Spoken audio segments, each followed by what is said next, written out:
at 9. But next, important business. This week's new favourite bands, Not a Band.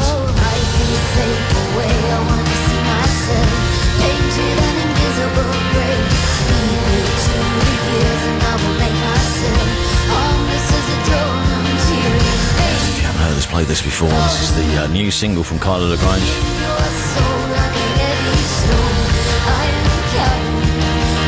It does make you feel like somebody's put their hand inside your heart, inside your ribcage, and grabbed your heart. This record.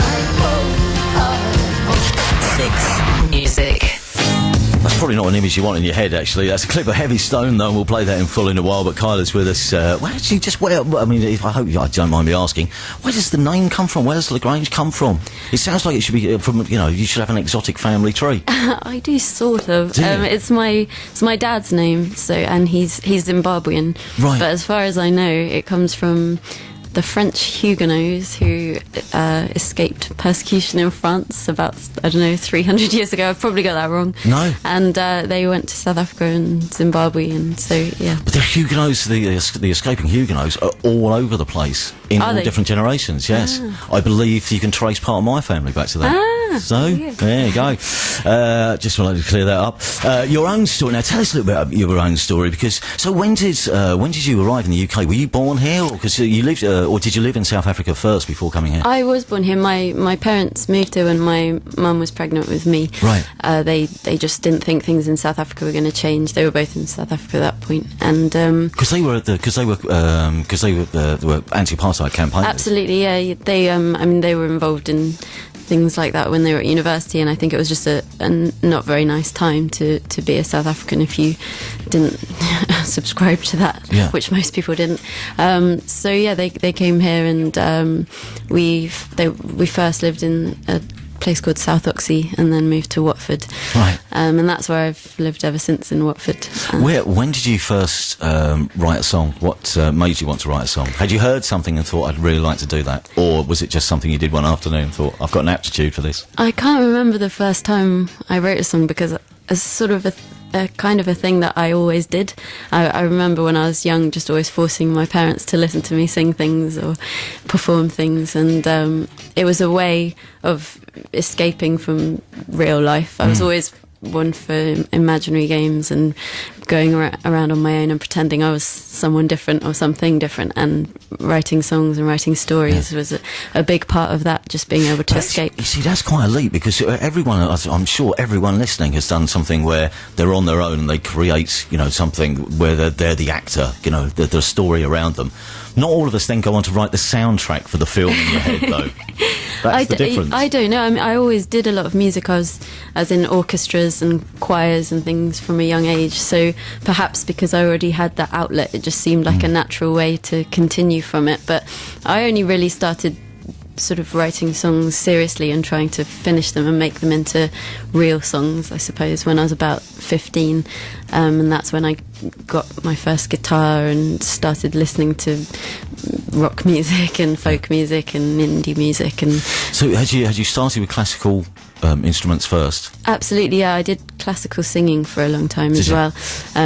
Did the grades and all the lessons and things like that. Has any of that, the delivery or the theory, has any of that helped you later on? Or do you have to almost de-learn if you want to sing in a different style? It's interesting. I think it helps with your head voice. So when you sing high, you definitely remember the techniques and things. But in terms of everything else, it's sort of the opposite of what you're supposed to do with classical music, because none of it should be from your throat. And I think often a lot of rock singers and people who sing folk music as well, it's a very throaty sound. Yeah. So I think when I started singing like that, my singing teacher was quite dismayed. Yeah. You went off to study at some point. Did you go to Cambridge or somewhere like this? I did, yeah. And what did you study? I studied philosophy. Oh, crying! Now, how does that impact on writing lyrics? Then does it make you more analytical? I don't think so. People often ask that, and I really think it almost was, because when I write songs, I'm just completely irrational and emotional and melodramatic, and I don't think I use the logical part of my brain at all when I write songs. But does it make you in any way, when you've written it down, sort of more self-conscious? afterwards when you're looking at it on the page? I don't think so, Maybe. because No. one of the reasons I love writing songs, and the whole reason I do it, is because it's a chance to be completely unself-conscious, and you can be completely alone and completely just releasing these things that you feel inside you without having to think about what anyone's thinking about it or how anyone's feeling about it, other than just getting it out. And I think for me, as soon as I start to become self-conscious about a song, or if I'm any point in the writing process I start worrying about how it sounds or how it's going to go, I usually stop writing it, because for me it's ruined the song and it doesn't feel natural anymore. Right, so from the moment you actually think, well, maybe this or that should go there, from the moment it stops being a primal release. I mean, I it's think gone. there's certainly a certain amount of, you are aware of the structure, and definitely with lyrics they are thought out. But I think the initial sort of release, and when you form, or when I think it's different for all songwriters, but when I form the melody and when the first lyrics come into my head, I like, always, I can never really remember how it came about, Yeah. and that for me it's so special, because there's no other time in my life where I sort of have that almost unconscious creativity, and I really love that. So I think that's particularly the part of it all that I enjoy the most. And music which maybe influenced your lyric writers that might have influenced you down the years. I read somewhere that you said once that you liked sad songs. I do. I nearly always only listen to sad songs. But that's weird though, well, given that, how that feeds into your own music, because actually there's quite a sense of reassurance almost in some of your tracks. That I Could Be, which is one of the tracks on the website, like, you see, that feels more like, as I say, it's more of an element of everything will be sort of okay. In Perhaps, a way. yeah. I mean, it's really interesting when you think about influences, because I never know what to say when people say influences, because the people I listen to, the musicians I listen to, I don't think I write anything like them. No. I mean, I wish I could, but so I never really know. I never have a grand plan for a song, and sometimes I wish I could write more like, someone like Cat Power or Elliott Smith, but I don't. My writing style is just different to that. So I think it's really hard to know what influences you, because you are sort of just, you're the sum of all your influences, and it's so hard to separate what it is that's made you write the way you write. For all I know, it could be anything I listened to from the age of 3 to the age of now. Yeah. So yeah, because there are so many different permutations. That's why all songwriters are different, isn't it, in a way? Yeah. But there is something which, I mean, there is a slightly bleak side. Well, there's a slightly bleak start to Heavy Stone, at least. But even that's got a sense of resolve about it. Or is it just is this a sort of, do you have a natural stoicism that we'll get through whatever? it's a natural pessimism.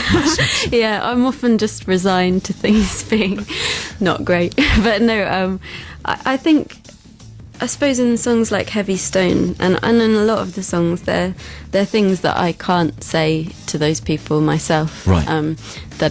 That I wish I could, and perhaps that often I find in songs it's a lot easier to be honest with yourself about things that you recognise in yourself that you don't perhaps even like, but then you can write it in a song. See, now, but here's the thing, because sooner or later, I know this is going to sound like a weird question, but in the same way that I think I sound different when I listen to recordings of myself on the radio than the fact when I'm sitting here doing radio, do the songs sound different when you first play them on a stage?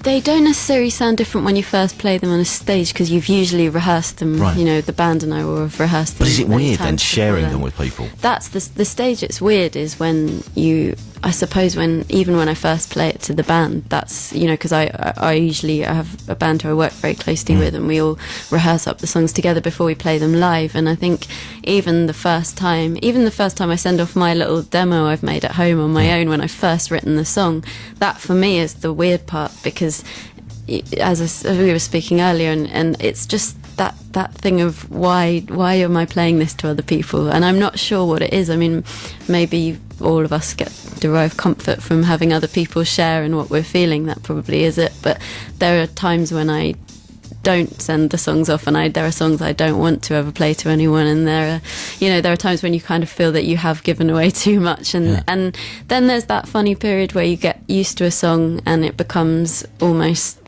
it loses the meaning because you've sung it so many times, and then you have to take a step back from it and come back to it so it gets it back.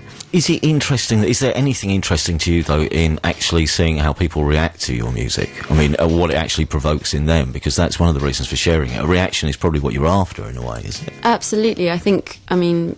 I always write these songs when I'm either at the depths of despair or very angry or, have shredded nerves. And I suppose what it is that I want from people when they listen to the songs is to be able to share in that real extreme of emotion, and I think that's why sometimes I tend to the melodramatic, because it's that real just feeling of like I'm really at the limit here, and I suppose I just want, that's the thing, I don't even know what I want, because I don't know whether I want people. The nice thing is people do get different things out of all the songs. Like you say, you listen to I Could Be and you hear something that's almost a bit slightly uplifting or confident, and for me that song is the opposite. But that is something that is very interesting, the way that people realise that at some point you're probably going to play a gig somewhere in the country which will hold about 80 people, and they all will then start banging their head against the wall in frustration when they shared the same emotion. That's got to be the best I ever. How far are you down the line then with making the album? Because we've had a couple of singles and this new one which we'll play in a second, but the album this year, next year, where are we up to with it? I think we're hoping to release it next year around sort of May time, I think, but you never know with these things. Yeah. It's all finished in terms of, I know the songs that I'd like to be on it. There are a few too many, so we'd have to narrow it down. And it's all written. It's just a case of mixing them all in the right way and getting them all finished in the right way, and then being able to decide which ones fit together best. And have you got a title for it? I've got several titles. I'm not quite sure yet which one to use. I think probably a few of them will get vetoed. Right. But I keep changing my mind about titles. Is that in any way, but the titles might be a bit dark? Well, at the moment, I like the idea. We've got one of the newer songs that is going to go on the album is called Catalyst, and I quite like the idea of that being the title for the album. But we'll see. Well, listen, we wish you all the best. There are one or two gigs coming up. I think in Manchester, London, and Glasgow in October. But details on the website, and we shall play the single for you. And thank you very much for coming in and joining us. This, in case you haven't heard it, new from Kyla La Grange. This is Heavy Stone. Bitten by the wind on a hard, hard day, and God, I really want you to stay. Bitten by tears in a burning fear that has smeared us both on the table. There are too many people in this street. There are too many eyes to me. So I hold your wrist and I feel you listless, shaking on the edge of your seat.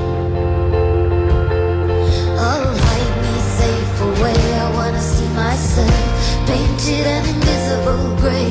Feed me to the years and I will make myself harmless as a drawn on tear.